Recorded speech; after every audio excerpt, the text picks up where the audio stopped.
gender equality. I am glad today to be here with you for this event. It's an opportunity for us that it will introduce equality in our lifetimes, within our lifetime, which is a database with politics and laws within the different countries, and that analyzes systematically the different paths pursued and what we can do to bring solutions for the different proofs to close gaps between genders in terms of economy, leadership, and sex. Today we have a program here today, which is going to begin with a presentation of that database.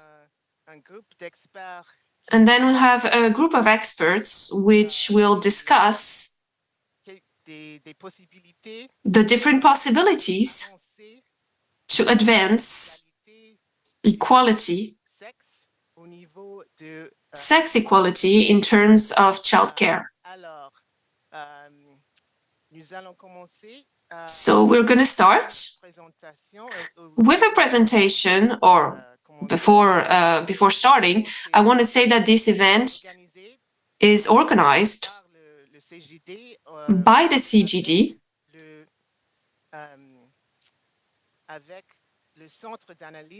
with the Center of Analysis of World Policy Analysis Center, World. I will present to start Magda Barrera, who is a manager of new initiatives and strategic partnerships in the World's Policy Analysis Center. And she's going to start this event with a presentation of equality within our lifetimes. Up to you, Magda. Thank you, Kehinde. I'm going to share my screen.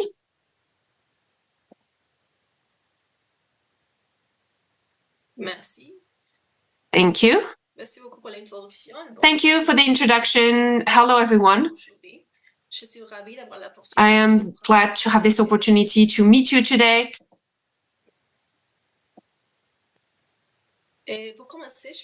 To start, I'm going to give you an overview of what we've done. The World Policy Analysis Center created a database compared in a quantitative approach to learn what works, and created a comparable database by collecting and analyzing legislation and policies for all 193 UN member states. With those partners, World undertakes rigorous analysis and policy effectiveness, facilitates comparative studies of policy progress, informs policy debates, and advances accountability efforts.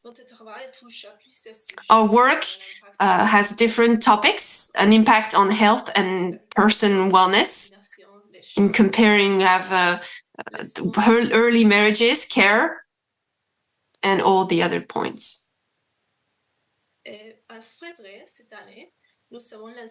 In February, we had an analysis led of a systemic analysis of the path that we've gone through and the path we have to go through when we see how laws and policies can come and help us in economy for that equality. This study answers important questions. What are the gaps? What has been proud of progress, and which countries lead and lag?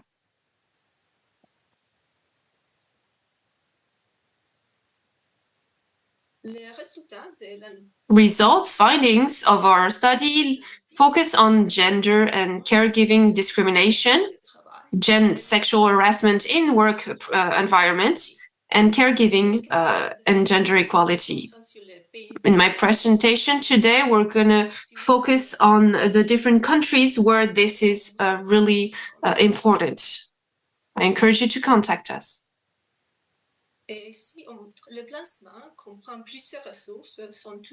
We have different resources available on that website.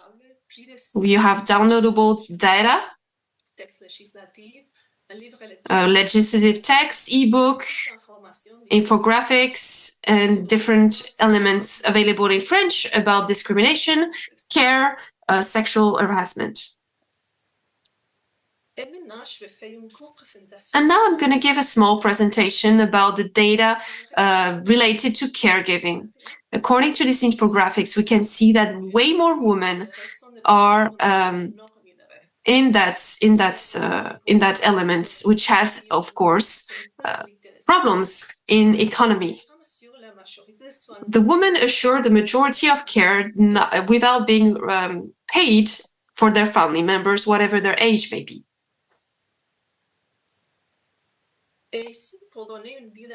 Here to give an overview of that care prestation, we can see that 96% of countries guarantee a paid leave to new mothers, while 63% of countries provide leave to new fathers.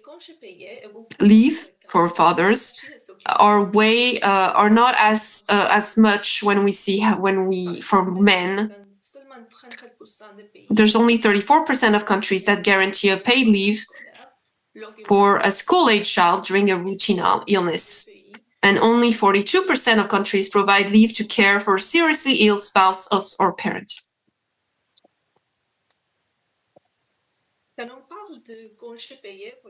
When we talk about paid leave for parents, what are some elements to consider? First, adequate remuneration. Parents sometimes cannot choose between the wellness of their children and their pay. Also, duration. To avoid reinforcing norms that the primary responsibility for care rests with women. For example,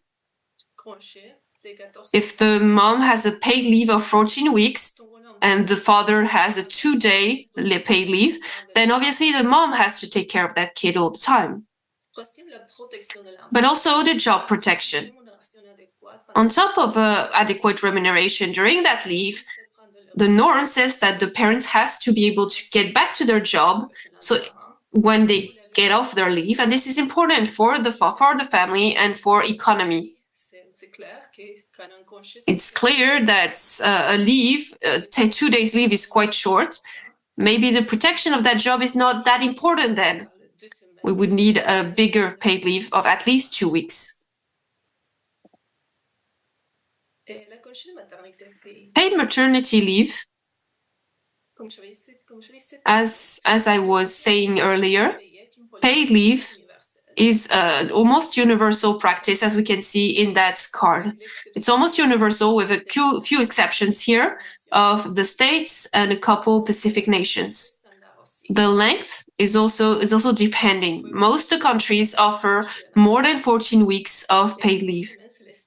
14 weeks is the standard recommended by the World Organization of Work. Here we can see all the different countries, 3 to 13 weeks in Africa, and some are on the standard. Even though maternity leave is almost universal, it's important for a nation to be considered in that way. One of them is allowing to have a paternal leave also. We can see in that map, that most countries don't all guarantee that.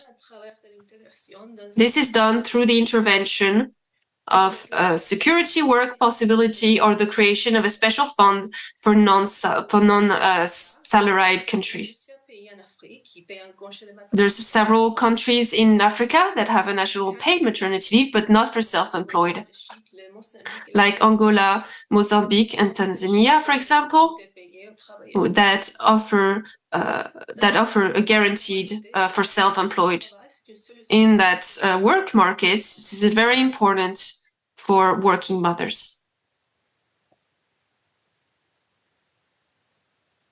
La couverture des travailleurs indépendants est extrêmement importante. The protection of self-employed workers is important because more than 60% of the workers today work in informal companies. There is that particular known social protection here in it, which for ça inclut des pays de tous les niveaux de revenus. Et on a des exemples récents de pays de revenus bas et moyens. Par exemple, on peut voir ici le Burundi, le nouveau code. So we can have an example here of Burundi with a difficult economic situation. We also have some countries which have implemented law on maternity leave.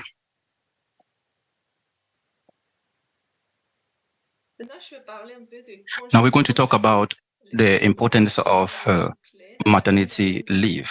We can say it is very important for the progress of the society. And many procedures have shown that paid maternity have a positive impact on the society.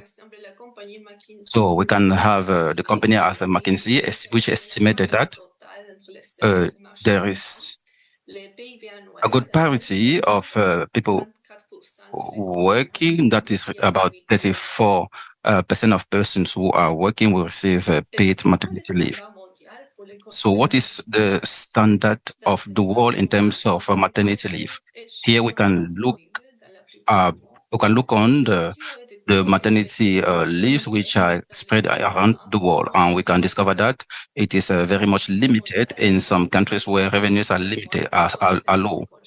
We discover that in some countries, some people receive 14 days of maternity leave, and we can see in Africa, 30 countries in Africa offer paternity leave, but very few countries will offer more than 3 weeks of maternity leave.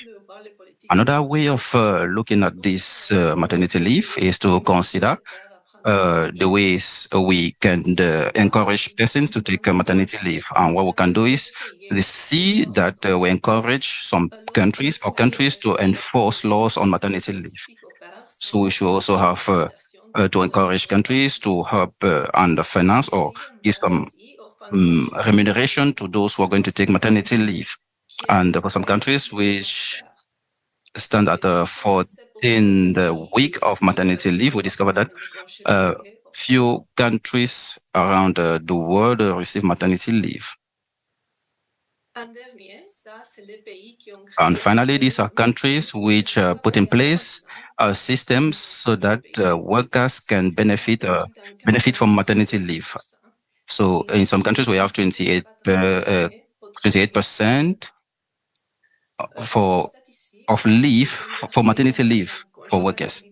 We also discovered that some countries will give paternity leave for some workers. And we look at this chart. We discovered that there are some countries which offer paternity leave, as we can see highlighted here. Maternity leave is a world policy that has been going on for ages, for the past 30 years. It represented 90%, and today we discovered that many countries have enforced laws on paid maternity leave. We have also discovered that in 1995, maternity leave was really not considered.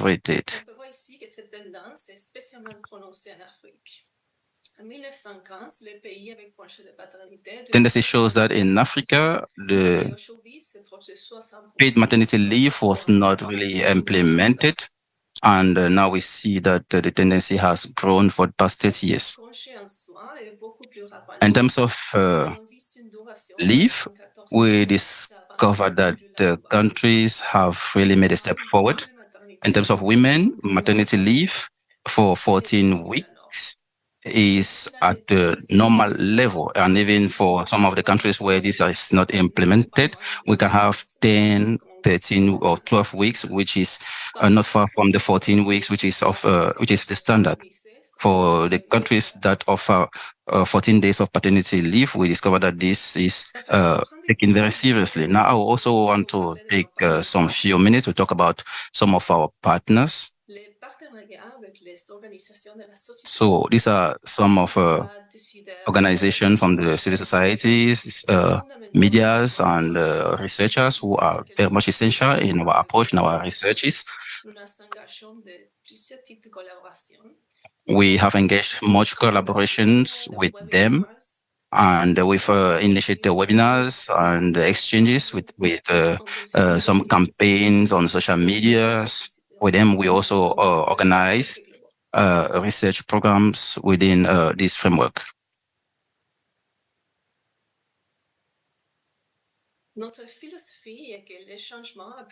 Our philosophy is based on that. We enforce these initiatives so that our various partners should implement these various policies in all the countries. So we also work with the civil societies who are really helping us in implementing this.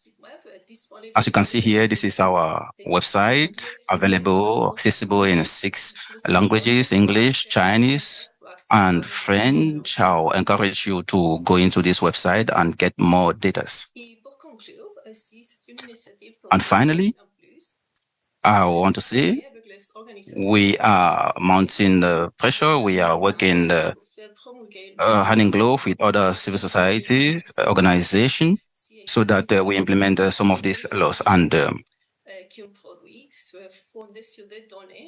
we are really based on the finalizing some of these data, so much so that the policies that are implemented to some of the countries be also realized in other countries. We are also trying to help other countries to implement and fudge these initiatives in other countries. And all this will be done according to our various work. Here we can also mention some key laws that govern maternity leave in some countries. So also want to thank every other person who has listened to us. Those who want to liaise with us, you can feel free to contact us, and we'll have much information for you. We want to thank you very much for this brilliant presentation of your database, equality within a lifetime.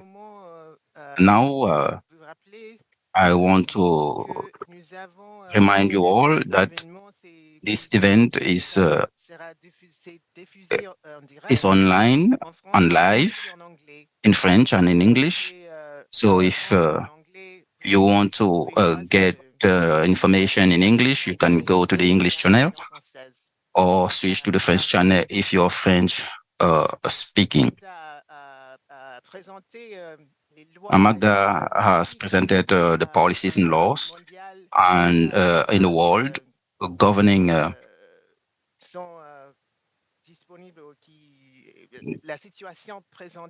she also talked about the level at which we are now in terms of these policies. Now, what we're going to do is to give the floor to our panel of experts who are going to explain to us their individual experiences and share their perspectives on the persistent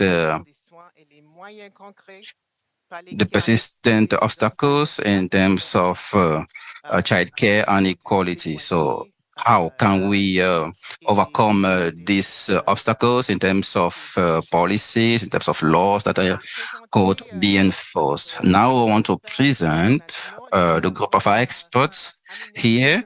We have here Aminata Job Ndoye. She's the permanent secretary of the National Council of Nutrition Development in Senegal. You are welcome.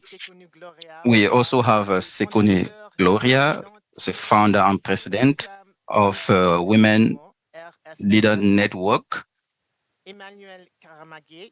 We have Emmanuel Karamage, who is the coordinator of the program and they have a lot of resources in the Rwanda. And finally, we have Letia McDonald. She's an economist for the laboratory on the gender equality in the World Bank. So you're all welcome. I want to. Pour Aminata. Et sur notre discussion aujourd'hui, And so with our discussion today, it will be ça va être centré sur les expériences based and focused on the different experiences in French Africa, French-speaking Africa. perspective au Sénégal. From your perspective in Senegal, what are the main challenges and opportunities that you have seen to advance politics and childcare system in Senegal? Bonjour, merci beaucoup. Hello, well, thank you for allowing us to take place to this webinar. Senegal today, for already a couple decades, is focused on the diminution of social inequalities and the promotion of gender equality.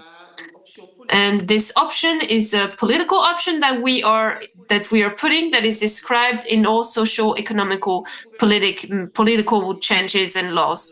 And all the governments that followed each other continue to work in that sense and chose to invest on that capital to be able to have a qualitative generation. In regards to that, the government that is accompanied by its partners is putting in operation different elements politically, and it's doing so through a basis already, a basis in terms of political options,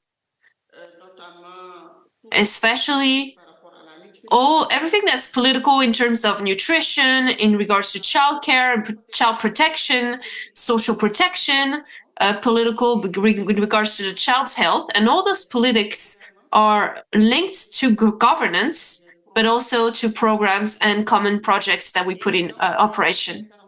And in that terms of references were put in place in agreement with the different agreements worldwide regarding health, childcare, and child protection, and its development in general.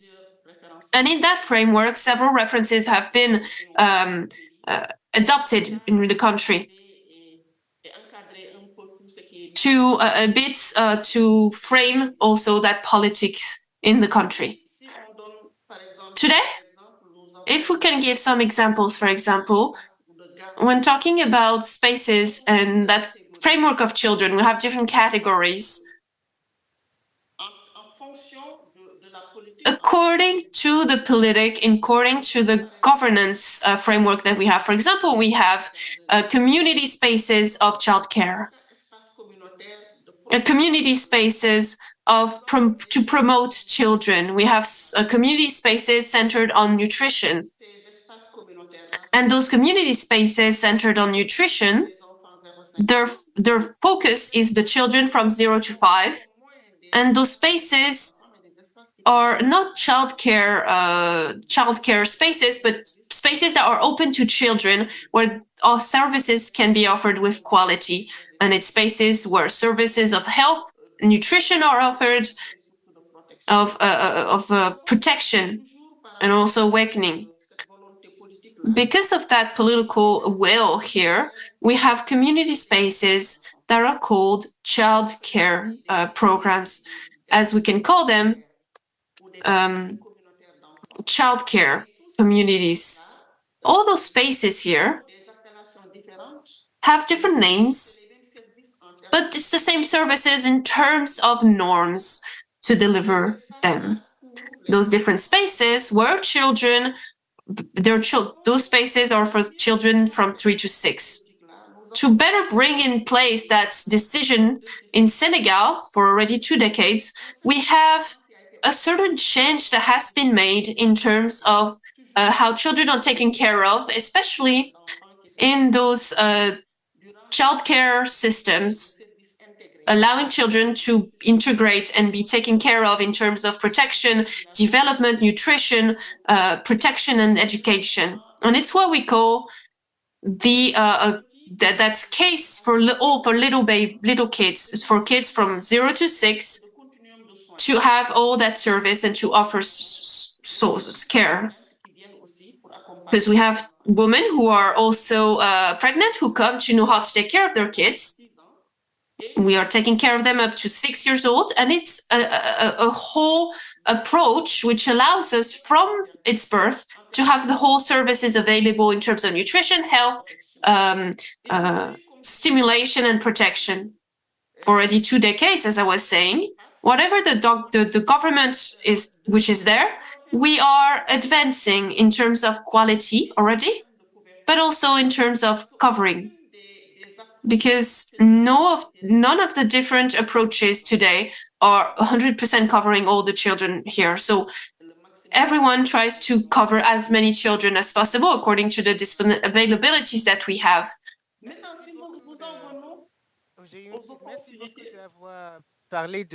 Thank you for talking about that holistic protection.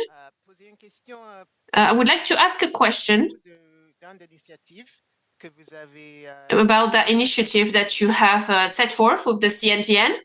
The fact that you have worked with the foundation Heights and Minds to develop childcare centers. How did you develop that partnership, and what was your experience to develop, implement, and scale up this childcare model?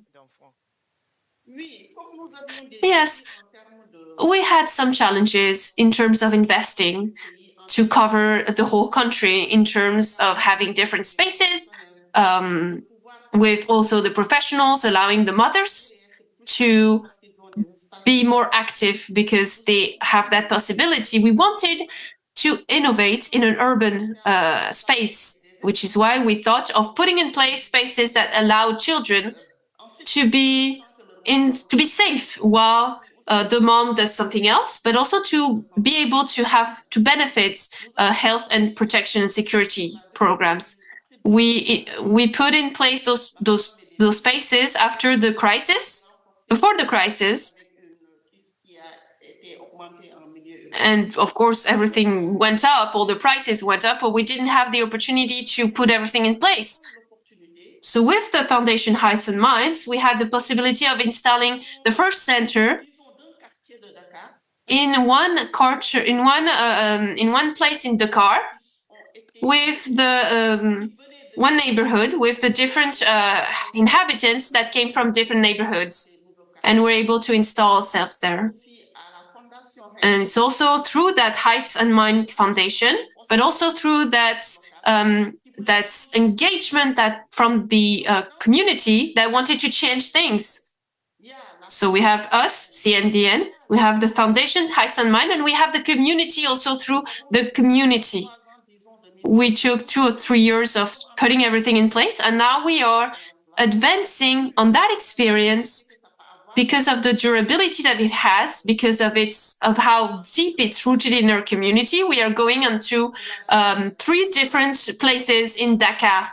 Dakar actually has low malnutrition, but it's depending on the neighborhoods. So we are trying to scale up that approach to allow children to benefit of spaces in terms of childcare, and then at the same time they can have protection, nutrition, and other programs. Thank you for talking of your experience, and especially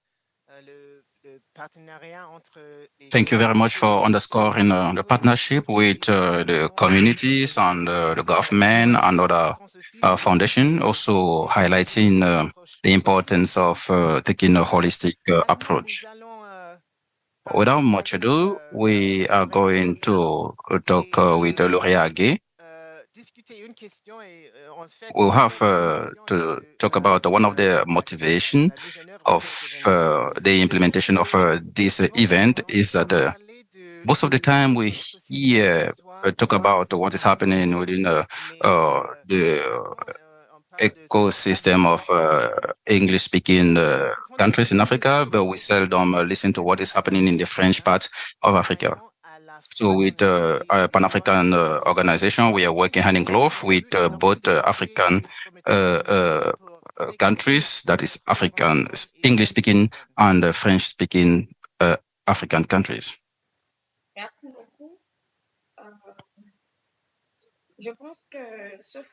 Thank you very much. I think that this gap between English speaking and French speaking is really existing, and it is important to fill this gap. And this is because of it is caused by many factors. First, you have language problem, cultural problem, and institutional issues. Talking about the future opportunities that will help us fill this gap, we can mention developing a mechanism of collaboration that will go across borders. And I think this mechanism will help these English and French actors to collaborate, work hand in glove, and have in mind to develop initiatives that will help them impact this domain. And they will also put in place initiatives that will help give access to health care in terms of maternity leave, gender issues, and childcare. And secondly, I will also want to talk about the support to the participation of young people and women. We discovered today that women and youth have a very vital role to play in our society today, and they are counted as the majority of the world population. So the integration of these young people and women will facilitate the way we can function, we can work in order to fill this gap. If we have this collaboration, complementarity, we can, in my own point of view, solve many problems. And thirdly, I want to talk about digitalization. Why would I talk about this? I mean that the use of technology today, we discovered that the world has become a global village. Internet is everywhere, and any person who is computer illiterate is seen as an ostracized person. So forging a way and try to go ahead, we have to address this problem and help young men and women to get access to these digital platforms, which is going to help us facilitate these agendas we are trying to implement. Thank you.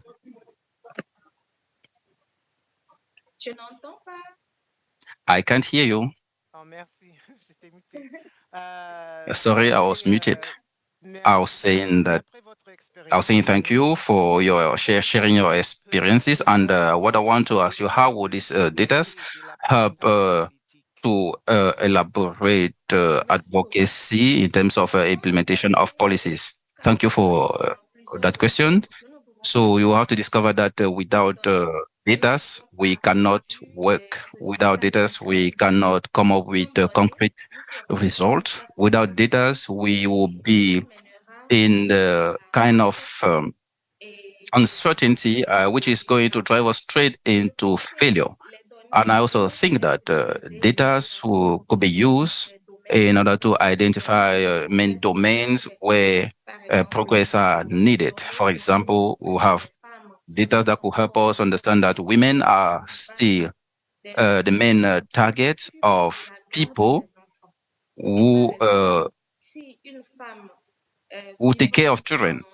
Now, if you, for example, you see a woman who is living in a home, a poor or relatively poor home, and who cannot afford child, she cannot afford keeping her child somewhere. She hasn't a good job. Now you discover that she has to turn to our family members or any other person. If she's left to her own self, it is impossible for her to manage her job or taking care of her child. So for that, you will discover that she has to drop one, either her job or the care of her child. And I think when we talk about the child care, it is a very much important subject which we'll really have to address. And any woman who discover that her child's care, her child's well-being is endangered vis-a-vis her work, she can easily drop her job in order to take care of her child. So secondly, I think data can be used to show the impact of policies in terms of access to care that we give to children, the quality of care that we give to children. Many children today lack quality care, and you discover that they have a problem in terms of growth. It is important and vital today to find solutions to solve or curb these problems. Thirdly, I want to talk about the mobilization of support uh, in face of policies that will help us implement our actions in terms of taking care of children. We have many organizations which are helping us. We have other organizations which gather data. As for my own organization, we have a great advantage to have all these data in our possession. And for some time now, this has helped us because we are in a partnership with One Policies, which is of great help in our job on the field, and it will help us on the long run. Thank you. Et nous avons parlé de l'importance Now, we have talked about the importance of equality in terms of childcare. We've talked about equality, gender equality. Now, would you want to explain to us the role of men in terms of the evolution of in terms of the way policies are changed in Rwanda, for example? Thank you very much for the floor. I want to say that in Rwanda, we have the initiative of the Rwandan government, which is one of the best in the world today in terms of gender equality and also boys and girls. The Rwandan government has promulgated many laws which forbids forbids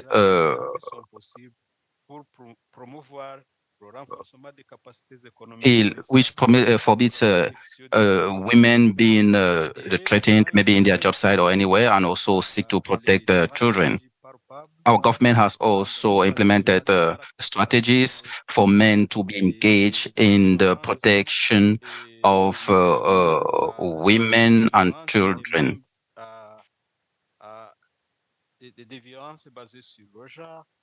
We have also some laws that help protect women.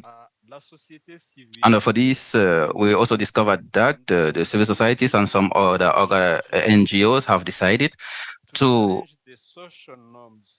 ils ont voulu défier les normes sociales. So, bad practices in our country which encourage violence and hindrance from taking care of women and children, which is a huge problem in terms of gender equality. We have also put a finger or lay a finger on how non-remunerated work is being done in homes, for example.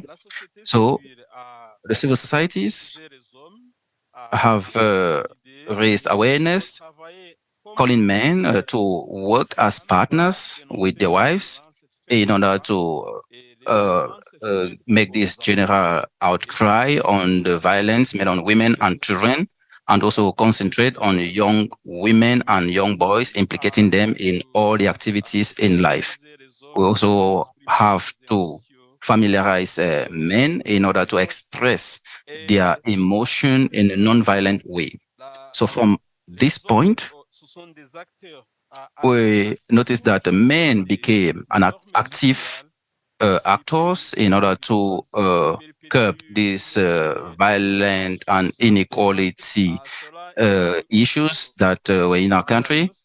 So This included Rwanda Men Centers, which mobilize other members of the civil society to work hand in glove with them. So engaging men and also children, especially in the promotion of gender equality between men and women, girls and boys, especially because men have to be engaged in the non-remunerated works, housework, for example. Also, well, in taking care of toddlers and babies. Civil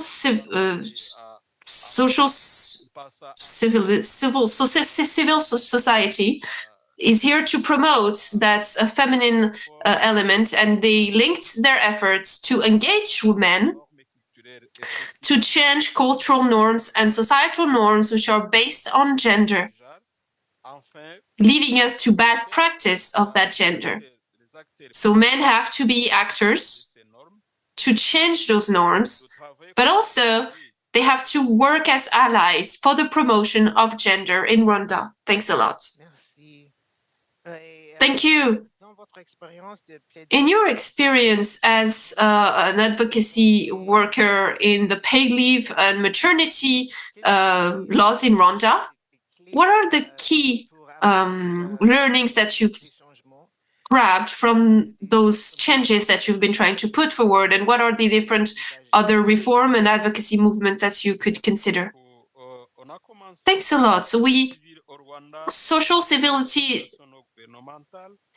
civil society in Rwanda and the different governments did a lot of work in terms of community, in our community. They brought scientific evidence and other good practices that have been used in that advocacy to change some different practices. A very good example is the one showing that at the end of a specific program, we were able to see that the program allowed couples to reduce violence that was done in their intimacy, but also to better the decisions, joint decision that they did in their house. It also allowed the engagement of men to be better towards their very small kids. The program also allowed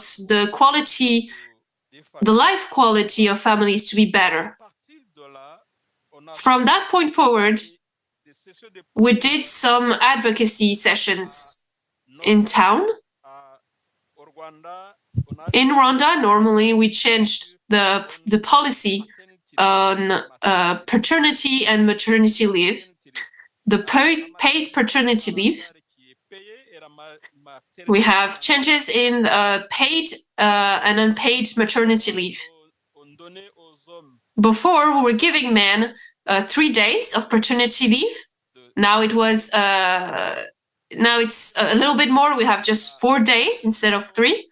And society is trying to link their effort to at least have 6 weeks so that the husband, which works, can give care to the mother who gave birth and can also take care of the infant,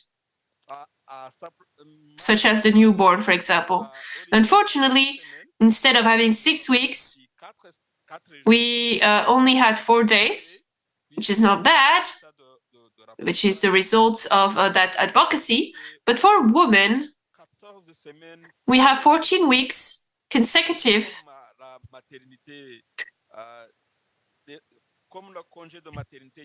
like the maternity leave that is paid, the one that's paid.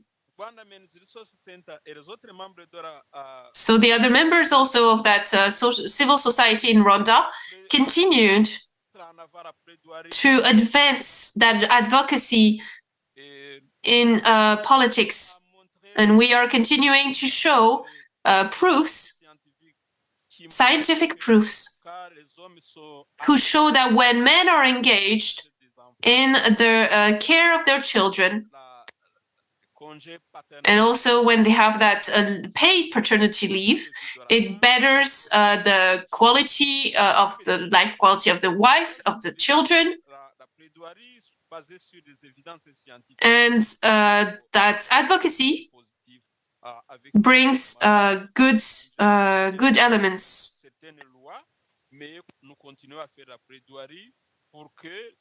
We continue to also have that advocacy so that maybe one day we'll have 6 weeks for men and maybe 6 months for the mother.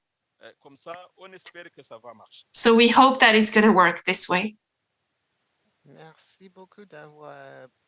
Thank you. Thank you for talking of the role of the man and your engagement in that role. So now we're going to continue to talk about the role and the proofs and the different elements. Alethea, can you talk about your experience in regards to the building evidence on the effects of a childcare model in the Democratic Republic of Congo? What did you study and what did you find? Thank you, Kehinde. Welcome, everyone. We led our study on the childcare model in DRC, showing that even if women living in rural area agricultures can have that childcare, allowed to have childcare access, and it would help also agricultural productivity. That productivity, the woman's productivity, is 20 to 30% inferior to men's, which leads to important economic loss to the countries. The question is, can that childcare could ameliorate the productivity of the woman? That question was not really considered before our study. We collaborated with the educational government of DRC, and to be able to bring a childcare model in communities which did not exist before. The model that we created was based on the use of the existence infrastructure in the village without bringing any other construction. That childcare system was made by women elected by the community. It was a woman from the community, and when the woman was chosen, we were training her to the best practices in terms of development of early childhood. The center was also open 5 days a week, 6 hours a day, children from 2 to 6 years old. And we have the couple first proofs of the efficacy of the good work of that childcare model. We selected randomly 55 villages from 110 villages which wanted to try that model. The first surprise that we had was the adoption of that service was really high. 73% of the houses in the village used that childcare center, even if there was zero experience with childcare services before. This went against the idea that women in rural areas did not need or did not want childcare services because they had family around them that could help them or could bring them in the fields without a problem. In terms of results, when we compare same villages with and without childcare services, we see that women augmented their participation in commercial and business operations. There was an increase in their productivity when they are involved in transformation, agricultural transformation, but also in their different work. We noticed also that the husbands increased their participation in business and agricultural models. So there was an advantage not only for women, but also for men. One of the main questions, as I said at the beginning, was to know if childcare services could better the productivity in agriculture. And the answer is yes. We noticed an increase of 33% of the yield agricultural yield through that childcare services, and a general increase of 34% for the different households. Even if the services that we offered were quite basic, we saw an increase of 7% in the in that childcare services model. Women were also way more happy, not only about the revenues and the productivity, but also of their life quality. To sum it up, even that childcare model, which is very easy, can be very useful for men, women, and children. There are strong arguments in regards to the extension and putting in place of that model in rural area, especially in the program of an agricultural model. I also want to notice that childcare services is way more efficient than many interventions that are present in agriculture.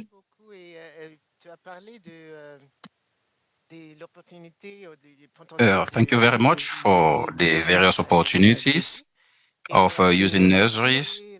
And what is the next step in Congo? Is the government paying attention in this initiative? Are they giving much information on how they're going to develop nurseries? What we're going to do is to finance the centers of the first phase in November 2021, and the second phase, we separated them into two, and that will be in April 2022. So this is a pilot project with our research team. And for some week, one of our focal point, which was supervising these centers during the pilot's work, they went to the various villages, and what we noticed was that some years after, at least in 12 villages out of the 55, we still have our centers open.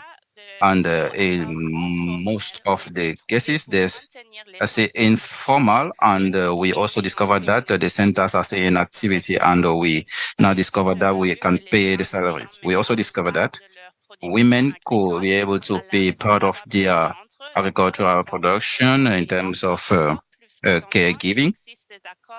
And also there's a kind of agreement in terms of work. Women go and work in someone's farm in order for them to take care of their children. In some other villages, people can take over them. So what we do is that we carry out some in-depth analysis in order to cite these factors to see if our centers were open or not.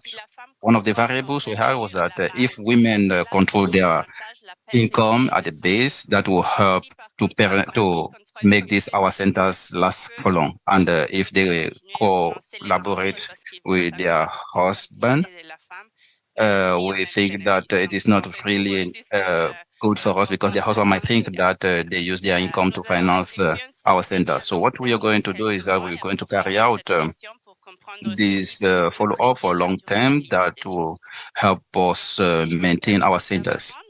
In terms of the government, we have had some meetings with 6 different ministries in collaboration with some of our collaborators. And one of our victories in this, under these policies, was that the perspective on the childcare had increased. It was no longer an issue of gender. It was also now a question of entrepreneurship, infrastructure, and economic growth. We also discovered that the government's perspective had changed, and because of these results, and also thanks to how the world looks at the child care. So we really have this issue of budget, which we're still having to talk with our investors, which are going to help us to invest in children. We're also working with investors who help government in order to increase the number of nurseries they have in the country. So we really hope that very soon we'll have good data and important information that we'll have to share with you in terms of child care. Thank you. Merci beaucoup. Thank you very much.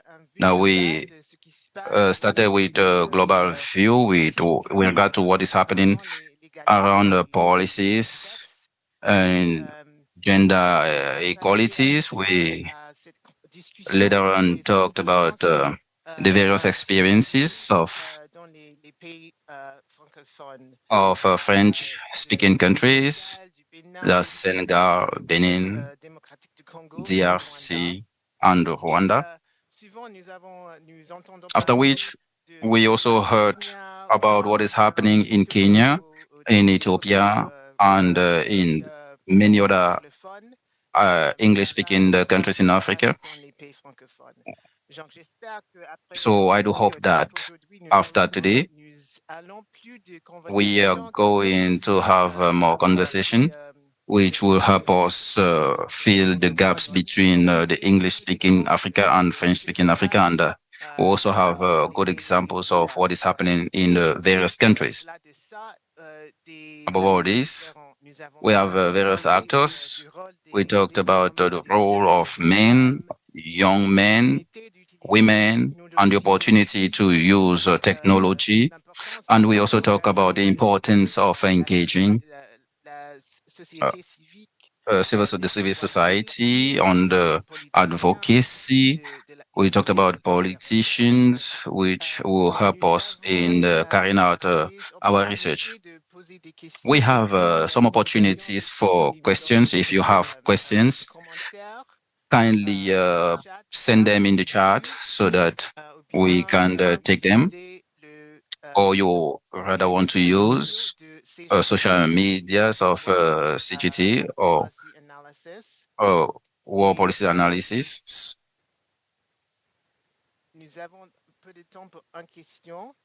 We have a little time for one question.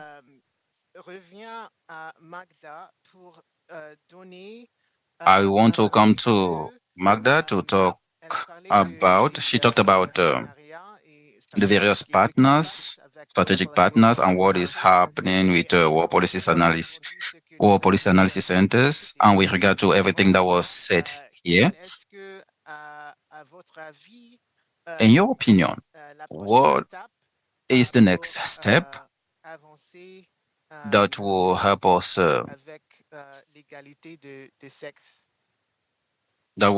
progress in terms of gender equality?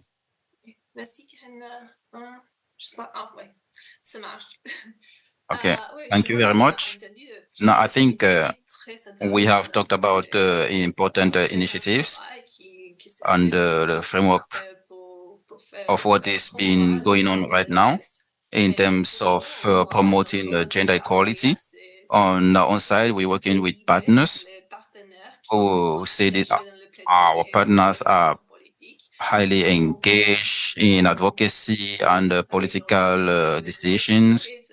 We're working with other people who could be useful.